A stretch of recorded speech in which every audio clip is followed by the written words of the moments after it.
दोस्तों मैं लहसुन आपको अपना दिखा देता हूं। देखो ये है मेरे लहसुन की मोटाई और आप देख सकते हो यहाँ पर अंगूठे से भी मोटा पौधा है। कुछ पौधे छोटे थोड़ा पतले हैं, लेकिन ज़्यादातर पौधे आपको अंगूठे से मोटे दिखाई पड़ेंगे।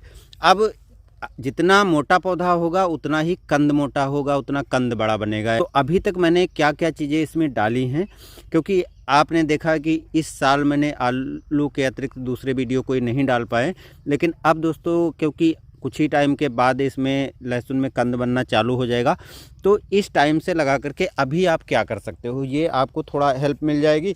और मैंने अभी तक क्या क्या चीज़ें डाली हैं तो शुरू से तो बताना थोड़ा ठीक नहीं है। हाँ, इधर जो मैंने 1 महीने के अंदर किया है वो चीज़ें मैं आपको बता देता हूँ। देखो यहाँ पर दूसरी वैरायटी लगी है, तो ये पौधे पत्तियाँ थोड़ा झुकी रहती हैं, इधर की पत्तियाँ आपको सीधी दिखाई पड़ेंगी। ये वैरायटी दूसरी लगी हुई है।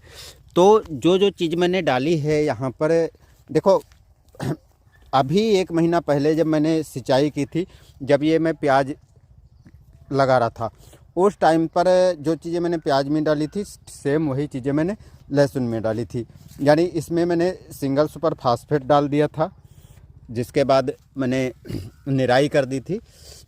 सिंगल सुपर फास्फेट में कैल्शियम थी और कैल्शियम के साथ में मैंने डाला था सागरिका, जो कि लहसुन के मोटाई को बढ़ाएगा और कंद के साइज को बढ़ाएगा, क्योंकि उर्वरकों का होना ज़रूरी है।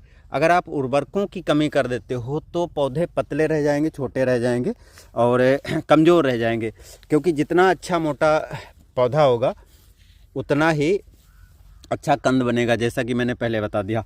उसके बाद बुआई करने के बाद सिंचाई कर, मतलब जो मैंने उर्वरक बुआई की उसकी बात कर रहा हूँ, उसके बाद मैंने सिंचाई कर दिया और सिंचाई करने के 10 दिन के बाद मैंने फिर इसमें डाला था, प्रति टंकी मैंने 50-60 ग्राम यूरिया डाली थी और उसमें जो है मैग्नीशियम सल्फेट डाला था, साथ में सल्फ़र भी डाला था।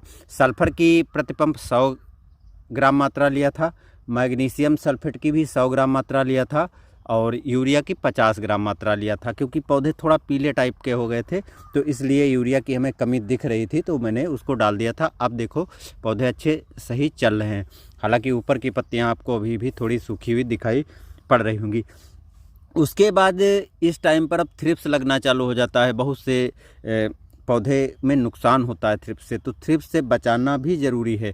और कंद आदि में कभी कभी मिट्टी में कीड़े हो जाते हैं तो कंद को भी नुकसान पहुंचता है। तो इसलिए 8 दिन पहले मैंने इसमें डाला था, जो धनिया में भी डाला था इसमें और प्याज में भी दिया था। साथ में जो है उस टाइम पर मैंने 2 दवाएं डाली थी। एक दवा मैंने थायोमेथाक्सम और दूसरी फिप्रोनिल। इसकी मैंने प्रति पंप मात्रा की बात की जाए तो लगभग 5 ग्राम मैंने थायोमेथाक्सम 25% WP का और 5 ml या 8-10 ml होगी, तो इतना मानकर चलो, बस इतनी मात्रा मैंने प्रति पंप मिला करके इसमें स्प्रे किया था। स्प्रे करने के बाद जो कीट वगैरह थे वो तो अब कोई दिखाई नहीं पड़ रहे हैं, हालांकि पहले भी नहीं कीट थे। तो ये चीज़ मैंने डाली है। अब क्या करना है, अब देखो मैंने सिंचाई कर दी थी तो इस तरीके की अभी कुछ मिट्टी है और मिट्टी कुल मिला करके देखा जाए तो निराई करने योग्य हो गया है। हालांकि इधर थोड़ा ये धनिया है और पेड़ लगा है तो इसकी छाया थोड़ी जल्दी आ जाती है।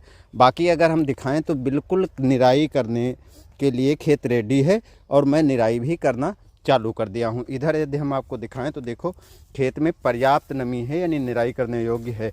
यहाँ भी मैंने निराई इसमें आज कर दी है।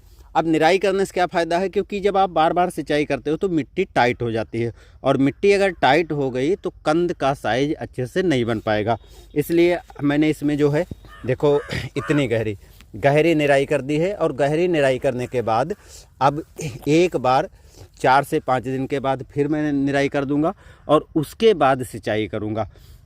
सिंचाई करने के बाद मैं 05234 और बोरान ये मैं आगे डालने वाला हूं, जिससे कंद का साइज बढ़ता है।